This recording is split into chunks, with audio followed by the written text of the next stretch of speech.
Gold, trusted gold buyers. మీరు తాకట్టు పెట్టిన బంగారాన్ని విడిపించి ఈ రోజు ఉన్న మార్కెట్ ధరకు కొనబడను.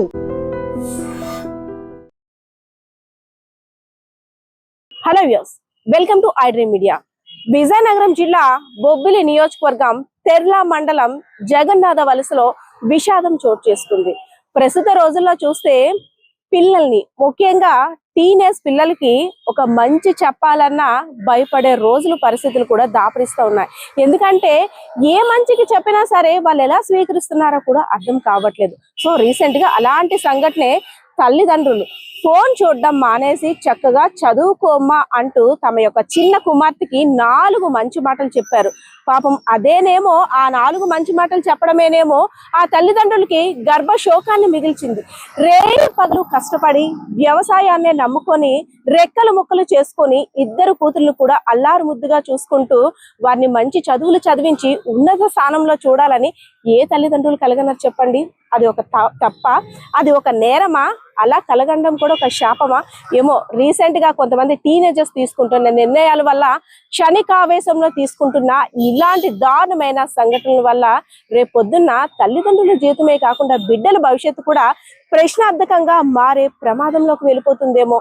ఇంటర్మీడియట్ పరీక్షలు రాస్తున్నటువంటి తమ కుమార్తెను బెటర్మెంట్ పరీక్షల కోసం బాగా ప్రిపేర్ అవ్వమ్మా, మంచి మార్కులు వస్తే ఎంసెట్ లో మంచి ర్యాంక్ వస్తుంది కదా, జీవితాన్ని ప్రశ్నార్థకంగా మార్చుకోకమ్మా అంటూ ఒక 4 మంచి మాటలు చెప్పారు. అంతే. ఫోన్నే చూడొద్దంటారా? అంటే నేను చేసే పని మీకేం ఆటంకం కలిగించింది? నన్నే ఇలా ఇబ్బందులు పెడతారా అంటూ తల్లిదండ్రులు పొలం పనుల కోసం బయటికి వెళ్ళిన సమయంలో తలుపును మూసేసుకొని ఫ్యాన్ కి ఉరిపోసుకొని చనిపోయింది.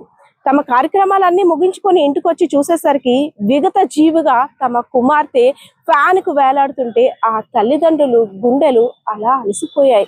ఎందుకంటే చిన్నతనం కొట్టి చెప్పడానిక మా కడుపున పుట్టిన పిల్లల్ని మేము కొట్టలేం. ఎంత మంచిగా చెప్పినా సరే మీరు స్వీకరిస్తున్న విధానం ఇలా ఉందా?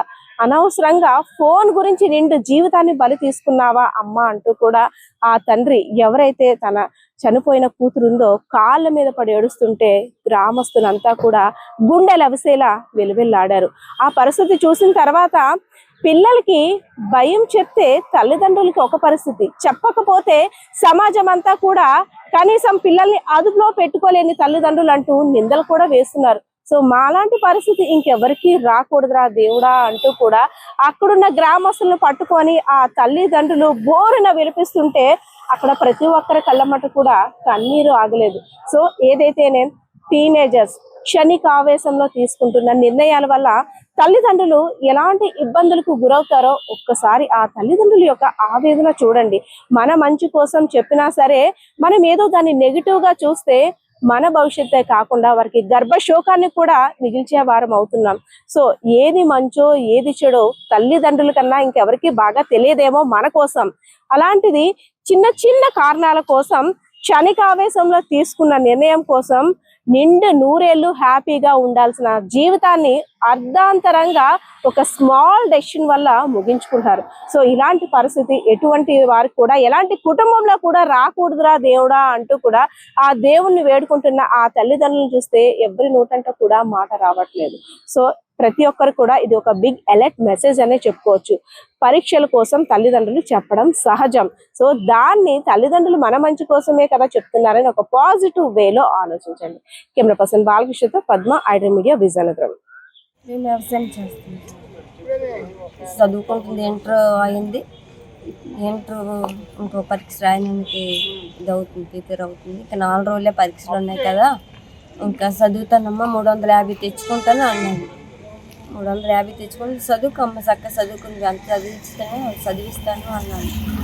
ఈలోపు పొలంకి వెళ్ళాలి కదా, నేను ఫోన్ పట్టుకుని వెళ్ళిపోతాను అన్నాను. మరి చదువుకోమంటున్నా, ఫోన్ పట్టుకెళ్ళిపోతే ఎలాగా, ఫోన్ కావాలి అన్నాను. ఫోన్ ఉంచితే నువ్వు చూసుకునే ఉండిపోతున్నావు, రాత్రల్లా చదువుతున్నావు, పగలేమో నువ్వు సెల్ చూసుకుంటున్నావు, వద్దు నేను ఫోన్ ఉంచుకుని ఫోన్ పట్టుకుని వెళ్ళిపోయాను. ఉంచమని పట్టింది, నేను ఉంచలేదు, నేను పట్టుకొని వెళ్ళిపోయాను ఫోన్. నేను వచ్చేసరికి ఇంకా ఊరికోసం వేసుకుని